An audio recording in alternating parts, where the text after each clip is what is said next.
Olá! Hoje vamos comentar sobre alguns aspectos da história da educação física, especialmente como tem sido tratada no Brasil. Antes de entrarmos no que se refere propriamente ao Brasil, vamos recordar algo sobre a história da educação física no mundo. Sabemos que desde o aparecimento do homem, ele se exercita. Andar, correr, fugindo dos predadores, pescar e também dançar foram atividades que o homem sempre exerceu desde sua origem. Mais tarde, esses exercícios foram organizados segundo as diferentes culturas. Os gregos antigos aparecem na história como um povo que deu grande importância aos exercícios físicos. Na Grécia clássica, a educação era complementada com os exercícios físicos, nas celebrações das festas. Essas atividades tinham um importante papel. Os Jogos Olímpicos figuram na história como um marco histórico importante. Com os exercícios físicos, os homens aprimoravam seu espírito. Platão dizia que primeiramente a música e depois a ginástica harmoniosa e simples são disciplinas que ajudam a alcançar a perfeição da alma. Aristóteles, outro grande filósofo, nos diz que a ginástica pela competição aumentava a saúde, a força, modelo das qualidades físicas.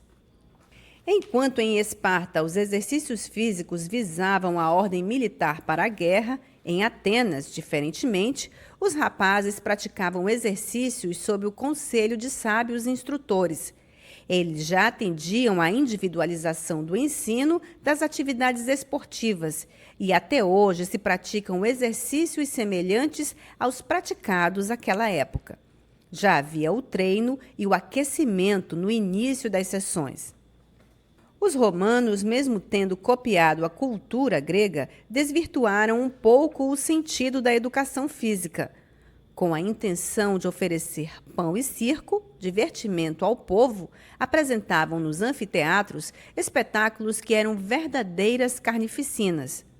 Os gladiadores eram muitas vezes escravos, obrigados a lutarem para a alegria do povo. Havia também a corrida de carros, puxados por cavalos. As quadrigas eram puxadas por 4 cavalos e exigia muita força e desempenho. Na Idade Média, os exercícios físicos visavam a guerra e o divertimento.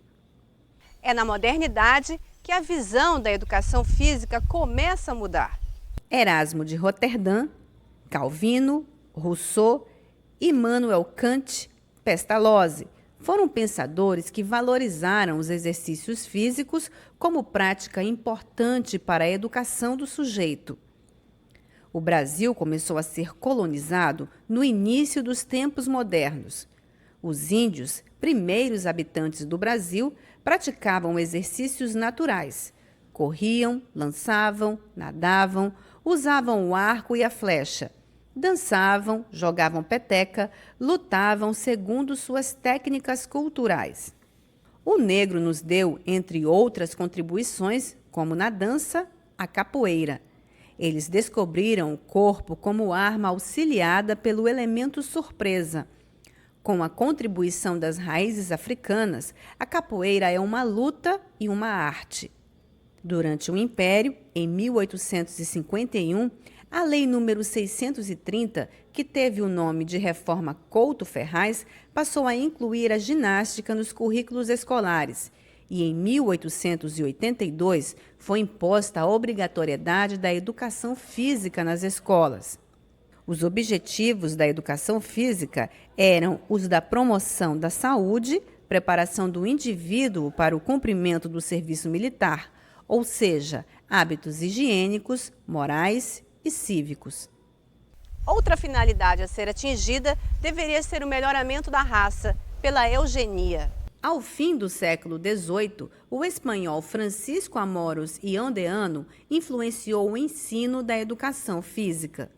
Seu método de exercícios físicos foi seguido no mundo e no Brasil. Foram criados pelotões de saúde com o objetivo de incutir hábitos higiênicos, como lavar as mãos, cortar as unhas, escovar os dentes. Já no século XX, o movimento da Escola Nova foi defendida pelos médicos, profissionais que tomaram a frente da questão ligada à educação física. Nessa época, o professor de educação física desempenhou o papel secundário. Era o médico que atestava se o aluno era apto ou inapto para a educação física.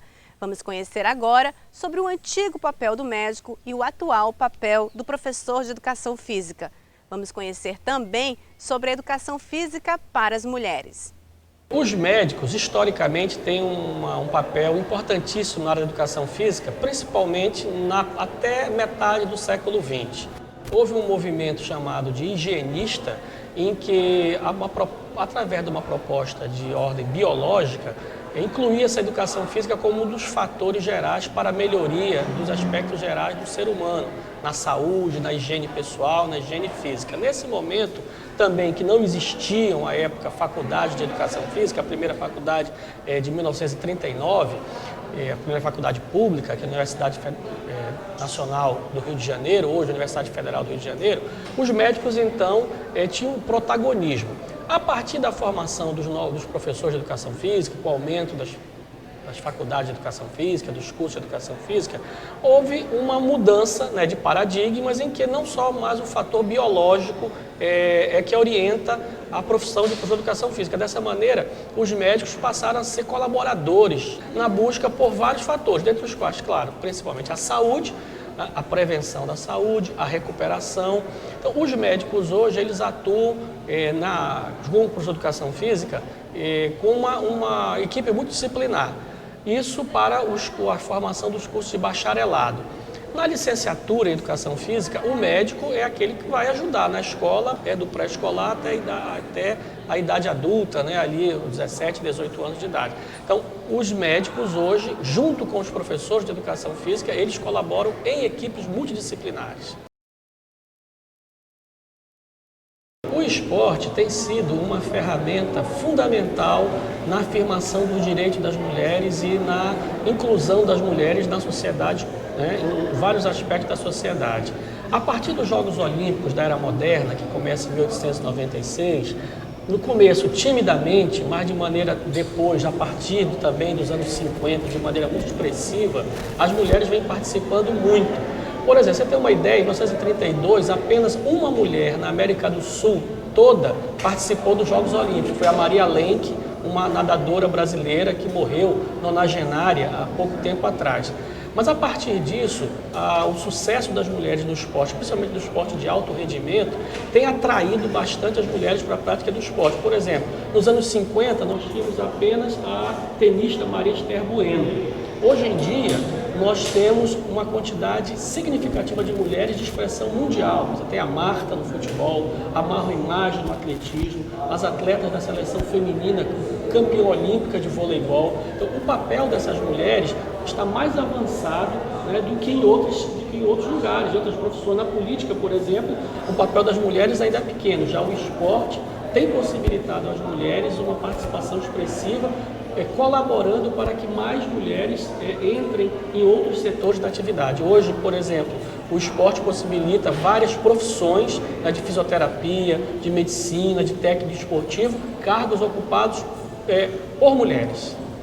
Chegamos ao final da videoaula. Recomendamos a continuação da pesquisa sobre a história da educação física, desta vez na sua cidade.